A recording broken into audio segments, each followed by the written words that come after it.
teachers, and all of my fellow friends.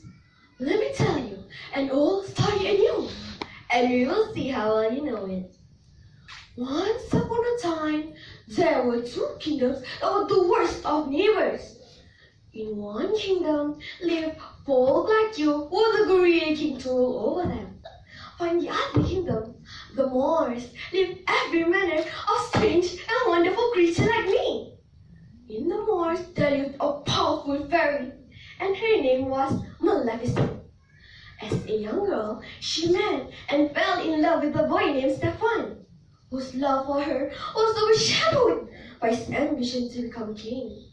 And on her 16th birthday, Stefan gave Maleficent a gift. He told her that it was true love's kiss, but it was never meant to be. As the years passed, the two grew apart, and Maleficent rose to be the protector of the Moors. Meanwhile, King Henry tried to conquer the Moors, but she forced him to retreat. On his deathbed, he declared that whoever kills Maleficent will be named his successor and marry his only daughter, Princess Leia. Full with greed, Stefan visited Maleficent, and later that night he drugged her, but could not bring himself to kill her. Instead, he cut off her wings. Poor Maleficent awakened to find herself wingless. He did this to me, so he will be the king. After some time, Theobald the Raven informed Maleficent that King Stefan was hosting a christening for his newborn daughter, Princess Aurora. Bent on revenge, Maleficent arrived uninvited. Everyone was shocked. Well, what a glittering assemblage. King Stefan, royalty, nobility, the gentry, and how quaint, even the rebel, as she did the pixies. I must say, Earl felt quite distressed for not being invited. King Stefan warned, "You are not welcome here, Maleficent." Oh dear, what an awkward situation. And to show I bear no ill will, I too shall bestow a gift on the child. King Stefan rose in anger. "No, we don't want your gift." "Listen well, all of you. The princess shall indeed grow in grace and beauty, beloved by all who meet her.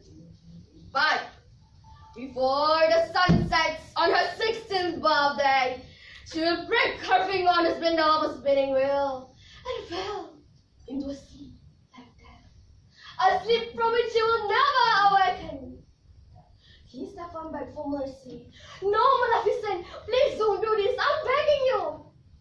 "All right, the princess can be woken from her death sleep, but only by true love's kiss.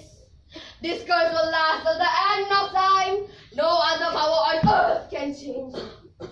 And with the blast of rain like surrounding her, she laughed, laughing sinisterly. After some time, the next day, King Stefan sent Aurora to live with 3 pixies until day after her 16th birthday.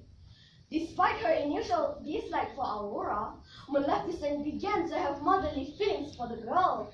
As Aurora turned 15, she encountered Maleficent. "I know who you are," said Aurora. "Do you?" Yes, you're my fairy godmother." "What? Fairy godmother? You've been watching over me my whole life. I've always known you were close by." "How?" asked Maleficent. "Your shadow has been following me since I was small. Wherever I went, your shadow was always by my side."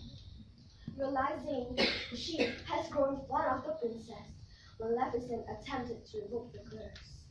"I revoke my curse. Let it be no more. I revoke my curse. Let it be no more. Let it be no more." Suddenly, she heard a voice whispering, "This curse will last till the end of time.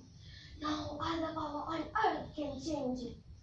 And she knew It was a failure. On the day before Aurora's 16th birthday, Maleficent invited her to live in the moors, hoping that she could save her from the curse. However, the pixies tells Maleficent's true identity. Feeling distraughted, Aurora ran looking for Maleficent. "My godmother, am I cursed? Is it true?" "Yes, it is." Aurora started crying bitterly and she ran off to her father's castle. At the palace, she found a secret door. Aurora, touch the spindle. She opened the door and saw a spinning wheel. Aurora, asleep like that. She touched the spindle and fell into a deep sleep. Maleficent, however, attempted to help her from the curse.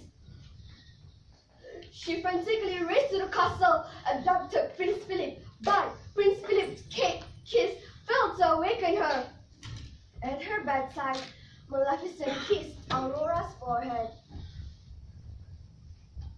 "Oh, sweet Aurora, I won't ask you for your forgiveness, because what I have done to you is unforgivable. I was so lost in hatred and revenge, and now I have lost you forever."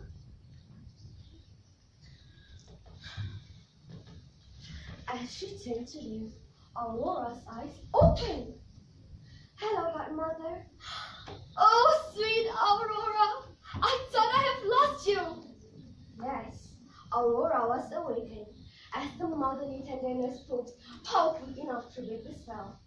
As they attempted to leave the castle, Stefan and his guard screams in ambush. However, he lost in the battle. But that was not all.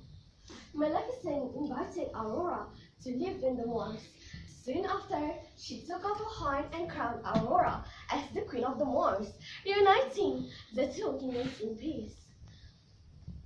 In the end, my kingdom was not united by a great hero or a terrible villain, but by one who was both a hero and a villain. And I should know, for I was the one they called Sleeping Beauty. Thank you.